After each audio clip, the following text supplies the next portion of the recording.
everybody, it's Fantasy with That One Farmer. Tonight I am making some tropical cowboy candy and we're gonna heat things up and get a little spicy this evening. I've got about 3 pounds of jalapenos here and some fresh pineapple. So an actual fresh pineapple that I'm just gonna kind of put into some bite-sized pieces to add a little bit of sweetness and a little bit of pizzazz to my cowboy candy. So I'm gonna walk through how to do this and can these in little itty-bitty half-pint jar sizes. And I've got my space set up here. I like to have everything out and ready to rock and roll before we get started. And we're just gonna show you how to can some tropical cowboy candy. Now these are great because you can use this to top your hot dogs. You can use it to top your hamburgers. You can add it to cream cheese and with tortilla chips or crackers. It's absolutely delicious. That's our favorite way to eat it. But it certainly can be used as a sweet and spicy topping to anything and any meal that you prepare for your family. So the first step is we want to go ahead and get our mixture or kind of our syrup ready here in just a little bit, but we have a lot of jalapenos to chop from the garden. So I'm going to show you how to chop those. We're going to get started there. I do have that fresh pineapple. We're also going to crush that using a handy dandy slicer kit that I got off of Amazon. I'll link that down below, but let's get chopping on these jalapenos. I've got my stainless steel bowl here.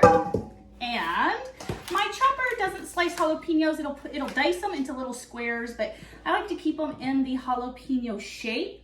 And so certainly the way we do that is we start by chopping the little tops off, and then we're literally just gonna start chopping them into small pieces. This is gonna take some time, probably a good 30 minutes. So I'm gonna do just a few of these, and then what I'm gonna do is say, "Hey yahoos!" and holler for some help in the household. Get chopping through these pretty quick. So into my bowl goes my good spots, and then my top goes over here. I'm gonna chop a few more. You get it, it's as easy as 1, 2, 3. We're literally just gonna chop these into some nice little circles. You could dice them if you wanted. That's certainly gonna make the same kind of topping. I like to keep them as circles so I can just pick one up and eat it, literally like candy out of the jar. Now it's gonna soften, but it's gonna be sweet and spicy. And these are shelf stable for 12 to 18 months. So we already made a batch without pineapples. And we're gonna make it a little tropical and sweet and spicy tonight by adding the pineapples. So in about 30 minutes, when I have these all chopped up and ready to rock and roll, we'll come back. I'll show you how to dice those pineapples into tiny pieces, and we'll start the next process. So see you soon. All right, so we're back. I was able to get all of these chopped up with the handy dandy help of my husband, JD. And so as you can see, they look absolutely gorgeous. They're gonna make some delicious cowboy candy. So I have these, I'm gonna set them aside. I have a Full Star 9-in-1 chopper that I purchased off of Amazon. So I'll add that link as I mentioned before. And what I really wanna do is get these pineapple chunks a little bit smaller. I would really like them to be kind of micro tidbit size even. That way, when we are adding them for a topping on our sandwiches like hot dogs and hamburgers and even cream cheese, or you know, even if you did it on pulled pork sandwiches, it's a little bit more minced pineapple. And so I think that it's gonna add a lot of flavor, but it's also not gonna fall off because it's chunked right now. Let's see. So this particular tool has several different styles. It has a masher, it has a juicer, which is fantastic. It also has a spiral cut attachment. It has kind of this 3-way egg separator so you can get your egg whites. It does have the cubed style chopping tool. And there's also a egg slicer, avocado slicer, and a mini chopping tool. But we're gonna use the large squares.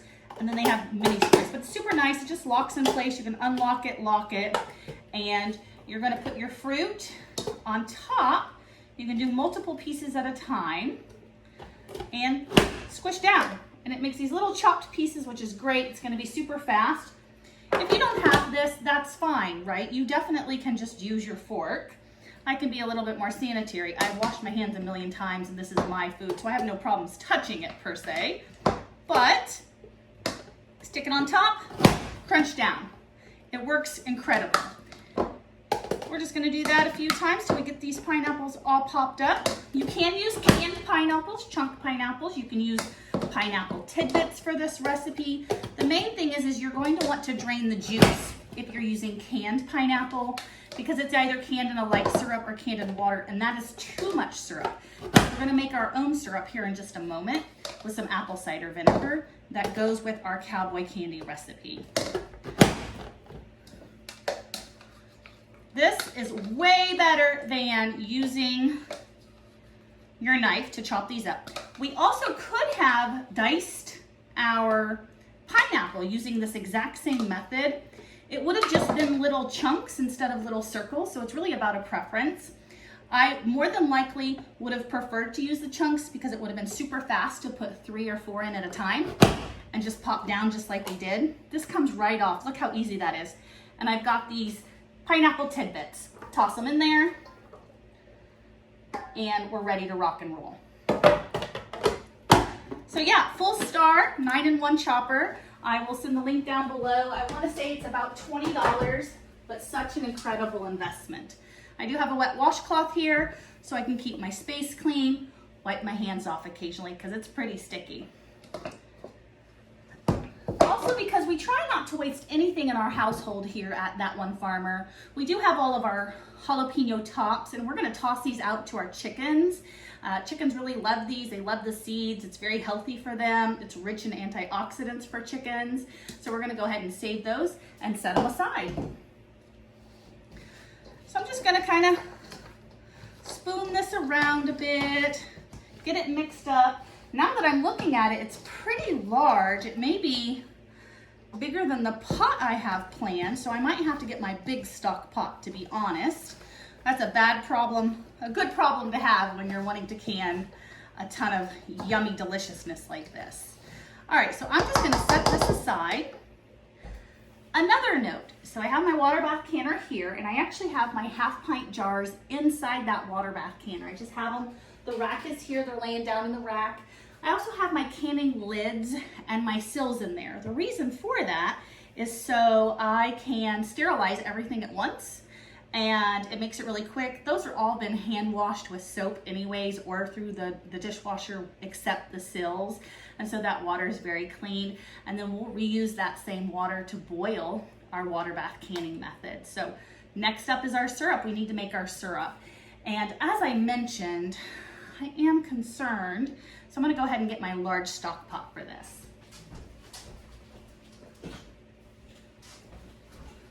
I need one that's in between these two sizes, right? This one's too big, this one's too small. So I kind of feel like I am Goldilocks at this point with my pots and pans. So it sounds like it's time for me to order a little bit heavier duty regular pot.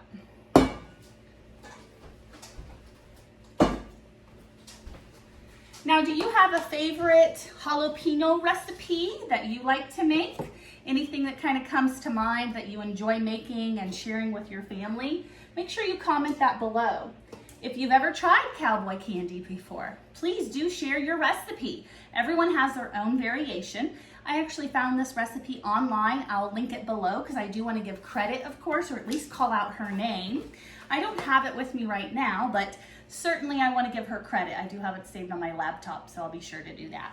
All right, so we are going to start. We have our 3 pounds of jalapenos and our 2 cups of pineapple bits. Now we're going to go ahead and get our 2 cups of apple cider vinegar. So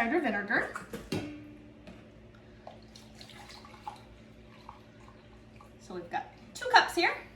Pour that in. Now for the good stuff, liquid crack cocaine for adults who don't do drugs. 6 cups of granulated sugar headed into here. So yes, while these are going to be a little spicy, they're also very sweet. 6 cups, bum, bum, bum. Here's 4. I need to start buying my sugar in bulk. And 2 more.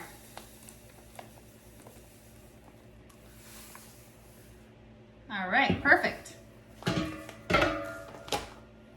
All right, and then the secret ingredients here, we have a half a teaspoon of turmeric, believe it or not, that goes into this particular recipe.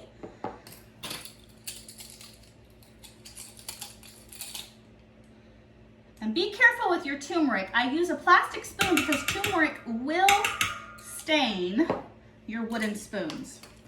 Then we need half a teaspoon of celery seed. Woo, you know those little summertime gnats? I get those in my house too. Ugh, they're terrible. Unfortunately, all you can do is shoo them away unless you make one of those little gnat covers, which we do. But I certainly want to keep an eye on them because I can't stand those summertime gnats. All right, half a teaspoon of celery seed. When you live in the country like us, you're gonna have nuisances every now and again. Make sure we get our half teaspoon celery seed. Some of these recipes call for mustard seed. There are all different variations. As I mentioned, I really like the way that this particular combination tastes, hence why I follow it. Next up, we're going with 1 teaspoon of cayenne pepper. Woo, there's a little bit of heat getting added back. All right, and then lastly, we're going with 3 teaspoons of granulated garlic. I love garlic, so savory, sweet deliciousness in this particular recipe.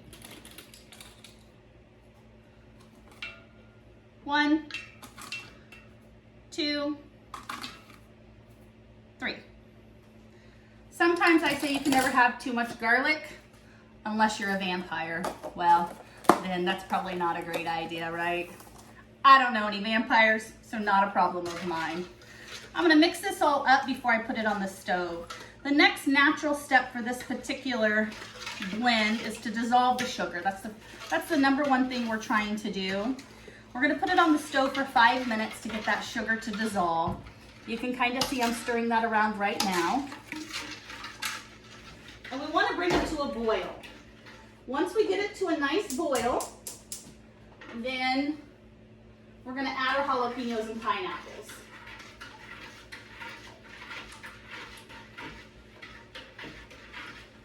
And I'm gonna stir this occasionally so my sugar can dissolve and we don't have any problems with the sugar at the bottom of the pan. You know, there's nothing worse than not keeping an eye on your recipe and scorching the bottom of your pan and ruining it. So I will return back in 5 minutes when we're ready to add these delicious jalapenos and pineapple. So I'll be back soon. All right, so it's been 5 minutes. Our sugar is dissolved in our stock pot, and now we're gonna add the goods. Once we add these, of course, we're gonna give it another 5 minutes in the pot. I'm gonna make sure that the heat is on high because you definitely want these to cook. So we're gonna leave them in there a good 5 minutes, stir it up.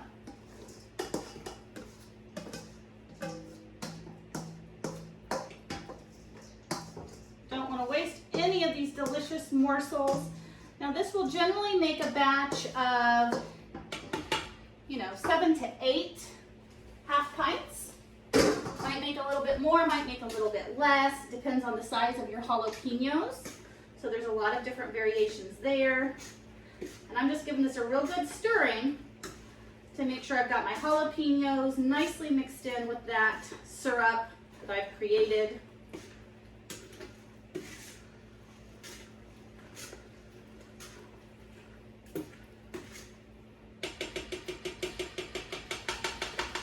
And I'm gonna put my lid on, let some of that heat get together, and just keep a real close eye on it. I went ahead and took my hot jars out of the water bath canner. I'm gonna go ahead and turn that on high now because it needs to be a rolling boil. And there are variations of this. Traditionally, you will see that you should water bath your jalapenos for cowboy candy approximately 10 minutes. However, I do have fresh pineapple chunks that have not previously been canned. I used a whole pineapple. and thus I'm actually going to include mine in that canner for a good 15 minutes in the water bath canner. It's really important to me that these are done. You know, they're still going to be soft. They're not a crunchy fruit by any means, and we're using this as a mix-in with cream cheese or a topper over a sandwich. And so the fact that this is, you know, going to be kind of a soft, yummy treat is totally fine. I would just rather it be shelf stable for the next 12 months, so that's my main focus, and then also have that good flavoring. All right, we are boiling here. We've got a couple more minutes left, so I'm going to continue to stir frequently.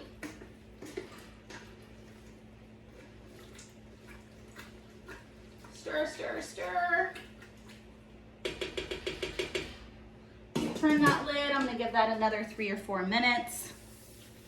Let those soften up a bit. Been canning this week so far. We've done some fresh pineapple canning, so check that video out. We also did some pasta sauce. Had some frozen corn, but I didn't video that one. We did some freezer bag frozen corn, sweet corn. It's delicious with sugar and butter. Next up, this upcoming Sunday, I will be canning some apple pie filling. I was able to get the Granny Smith apples on sale for $1.98 a bag, so I picked up 3 bags. So I do plan to do 3 really large, you know, quarts of apple pie filling. Might even pick up some more bags of apples to make some more. I think there's a variety of different delicious desserts we could use those with. And then moving into next week, as it relates to canning, we're gonna need to see if we get another batch of jalapenos and some tomatoes, and we might make a small batch of salsa. But that will really round it out for this year. I've got some pineapple jam that I'll be making here soon. May make some apple jam if I actually get some apple juice on sale somewhere, or even some grape juice on sale. You can make, grape jelly and apple jelly. You can make those if you get a great discount on some jug juice. Certainly keep your eye out open for that. And I'll post a video when I make those. So really looking forward to showing you what that looks like. All right, we are ready to take a peek in here, stir it again.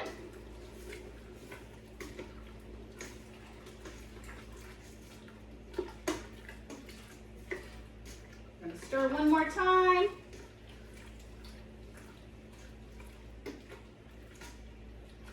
Looks really good.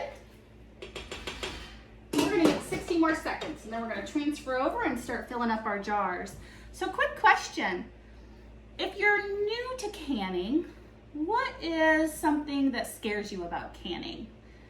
If you're not new to canning, what do you enjoy canning the most? What type of food do you enjoy canning the most, or your family enjoys having you can? I know that my son looks forward to pickles every single year, always grabbing a jar of pickles. We use those with our honey ham and cream cheese wraps. Of course, we just eat the pickles out of the jar. I love bread and butter pickles, but my family, they really prefer the dill ones. Then I have a few friends that actually love spicy dill pickles, so sometimes I'll make a combination of those just so I can give them away as gifts. All right, I think we're ready to rock and roll. So I'm gonna go ahead and move this over. Ooh, note to self, it's hot, hot as crap. If crap was hot. I know that's not really appropriate, but it's the first thing that came to mind, and it wasn't a cuss word, so that's a little bit more important. That was hot. This is not the commercial kitchen at That One Farmer. This is Fantasy's kitchen. And for those of you that don't know, I've only been cooking for about 10 years and canning for the last 3. Okay. We are ready to can some tropical pineapple jalapeno cowboy candy. Yum, yum. So the first thing we need to do is use a slotted spoon. The slotted spoon is going to make sure our jars are nice and full. Then we will come back in and fill it in with juice. Now we do need to leave a 1-inch headspace. Look at me, I'm such a rebel here, making everything difficult. You know, I went to the salon today, got my hair redid. You can see the blonde in it. Apparently I lost half my brain. No offense to the blondies out there. I've been blonde for 39 years, I think. I think I dyed my hair when I was 2, you know? 3. But with that being said, I would forget my name if I could. All right, so we need to leave a 1/4 inch headspace, and what that looks like,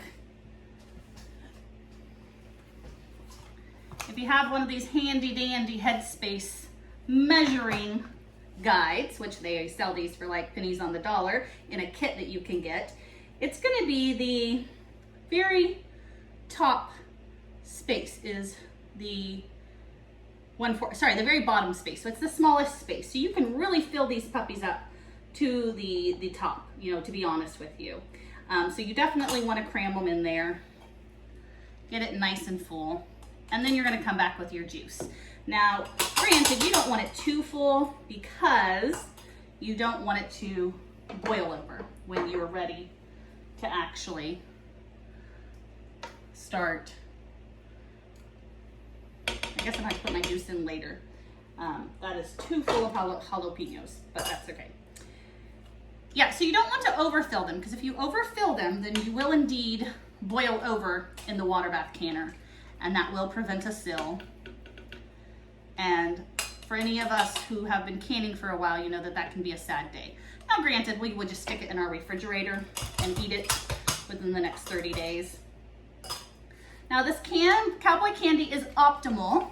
You want it to sit on the shelf for 30 days. Now, you could crack open a can within 2 weeks, but to really let those flavors and that sugary yumminess have its opportunity to set and simmer, you're gonna want to wait 30 days.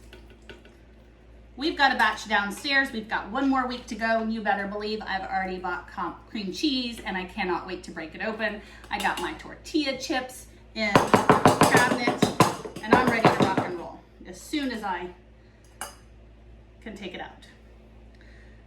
While I'd like to think I'm a rule follower on most things, sometimes I might take the road less traveled. Canning is not one of those. I do try to do things based on best practices and people who have been canning for a long time, just to ensure that it's safe. Granted, I do mainly water bath canning. Now this winter I will start canning with an electric pressure canner. And so I'm gonna try that out and see how that works for me.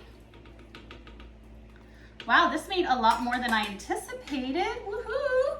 So I'm gonna have a little extra that I'm gonna can up and just put in the refrigerator, since I don't have any other jars ready right now. I certainly could sterilize them and get them ready, but I'm not gonna do that right now. To take some of those out. I will, looks like I probably got 1 extra can probably. I got a little half 1/4 pint jar is really what that's called, I think, right? That's the little jelly jam jars that I use for strawberry jam.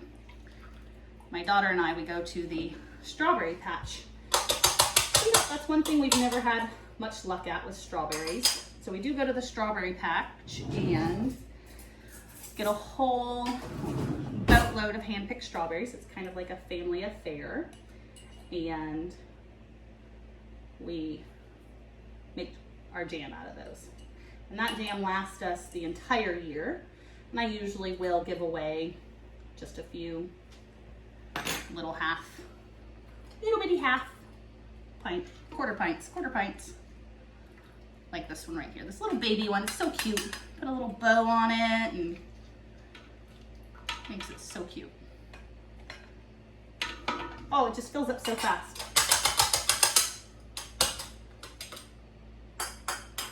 So cute. So sticky, so cute.